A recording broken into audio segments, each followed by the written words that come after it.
बात करते हैं कि एकादशी कब है। वैशाख मास के शुक्ल पक्ष की एकादशी, जिसे मोहिनी एकादशी कहते हैं।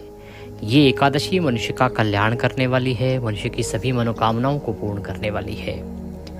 शास्त्र कहते हैं, वर्णन आता है पुराणों में कि जो मनुष्य इस एकादशी का व्रत करते हैं उनके सभी पापों का नाश होता है और दुखों का नाश होता है। संक्षेप में मैं इसकी महिमा बताऊं तो जब भगवान कृष्ण से महाराज युधिष्ठिर ने पूछा कि प्रभु इस एकादशी की महिमा क्या है, तो भगवान कहते हैं कि हे युधिष्ठिर, इस एकादशी का व्रत भगवान रामचंद्र के पूछने पर उनके गुरु वशिष्ठ जी ने बताया था। वो कहते हैं कि ये एकादशी सभी दुखों का नाश करने वाली है। भगवान रामचंद्र ने कहा कि जब माता सीता का उनसे लंबा विछोह हुआ तो प्रभु बड़े दुखों में घिर गए, तो वो अपने दुखों का अंत चाहते थे कि इन दुखों से कैसे मुक्त हुआ जाए। तब वशिष्ठ जी ने उन्हें मोहिनी एकादशी व्रत करने की सलाह दी थी। जो मनुष्य विधि विधान से मोहिनी एकादशी का व्रत करता है वह सभी प्रकार के मोह बंधनों से मुक्त होता है, दुखों से मुक्त होता है और प्रभु नारायण के आशीर्वाद से उनका सायुज्य प्राप्त करता है। अब बात करते हैं कि इसका व्रत कैसे करना चाहिए। तो इस एकादशी का व्रत आपको 3 दिन के नियमों के अनुसार करना चाहिए। दशमी तिथि अर्थात व्रत के एक दिन पूर्व नियम रहेंगे, जिसमें कांसे की वस्तु का त्याग रहेगा, चने का साग नहीं खाना, चने की दाल नहीं खानी, मसूर की दाल नहीं खानी, शहद का प्रयोग वर्जित होगा, लहसुन प्याज आदि का त्याग कहा गया है। और एक वक्त का भोजन शास्त्र कहते हैं कि करना चाहिए। रात्रि काल को अन्न नहीं खाना चाहिए। रात्रि को दंत धावन करके सोइए, अगले दिन एकादशी के दिन उठिए सूर्योदय से पहले। क्योंकि ये वैशाख की एकादशी है, इसीलिए इस दिन आपको प्रातः काल का स्नान करना चाहिए, वह परम पुण्यदायी रहेगा। गंगा जल युक्त स्नान यदि आप करते हैं तो परम कल्याणकारी है। यह स्नान सूर्योदय से पहले किया जाएगा। स्नान आदि से निवृत्त होकर स्वच्छ वस्त्र धारण कीजिए और पंचोपचार से भगवान नारायण का पूजन कीजिए। संकल्प जो है बड़ा आवश्यक होता है, संकल्प आपको अवश्य करना चाहिए एकादशी व्रत से पहले। पूजन की पूरी विधि मैं आपके लिए मंत्रों के साथ अपलोड करूंगा, उसका लाभ लीजिएगा। यहाँ संक्षेप में बताऊं तो भगवान को स्नान कराइए, स्नान करा के पंचामृत से स्नान कराइए, फिर शुद्ध जल से स्नान कराइए।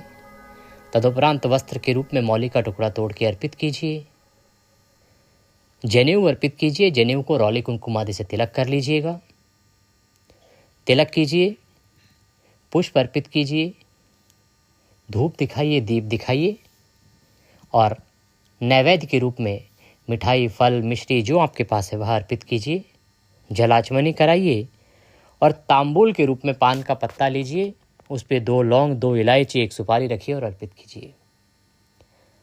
दक्षिणा रख के हाथ जोड़ के नमस्कार कीजिए।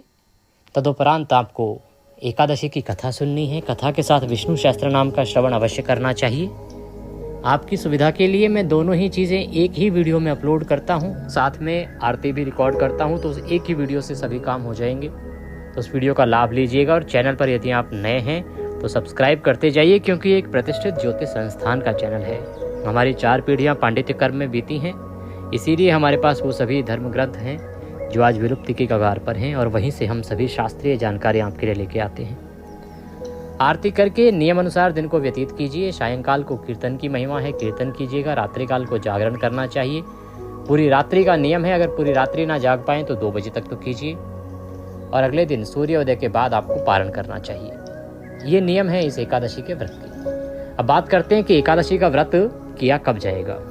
तो प्रिय भक्तों, ये जो एकादशी है इस तिथि की शुरुआत हो रही है 26 तारीख को शाम को 6:06 पर और 27 तारीख को शाम को 6:15 बजे के बाद यह एकादशी समाप्त हो जाएगी। ऐसे में 27 तारीख को सूर्य के मुख से एकादशी रहेगी, तो आपको 27 तारीख को एकादशी का व्रत करना चाहिए, श्रेष्ठ व्रत होगा। और 28 तारीख को आप इसका पारण करेंगे। मुहूर्त की बात करते हैं। शुभ मुहूर्त सूर्योदय के साथ प्रथम चौघड़िया उत्तम है, तो आप सूर्योदय से और 1.5 घंटे के अंदर पूजन कर सकते हैं। उसके बाद आप 8:30 बजे से और 10:15 के बीच में भी पूजन कर सकते हैं, यह भी शुभ समय रहेगा। पारण 28 तारीख को सूर्योदय के बाद किया जाएगा 6:45 बजे से और 7:30 बजे के बीच में उत्तम समय है, इसमें आप पारण कर सकते हैं। उत्तम चौघड़ या मुहूर्त जो रहेगा वो 10:15 से और 11:15 के बीच में रहेगा। ये थी जानकारी एकादशी के विषय में। जानकारी थोड़ी भी अच्छी लगी हो तो लाइक अवश्य कीजिएगा, शेयर कीजिएगा। चैनल पर नए हैं तो सब्सक्राइब करते जाइएगा। अपनी राय कमेंट बॉक्स में लिख के बताइएगा। ईश्वर सब पर कृपा करें। जय श्री कृष्ण।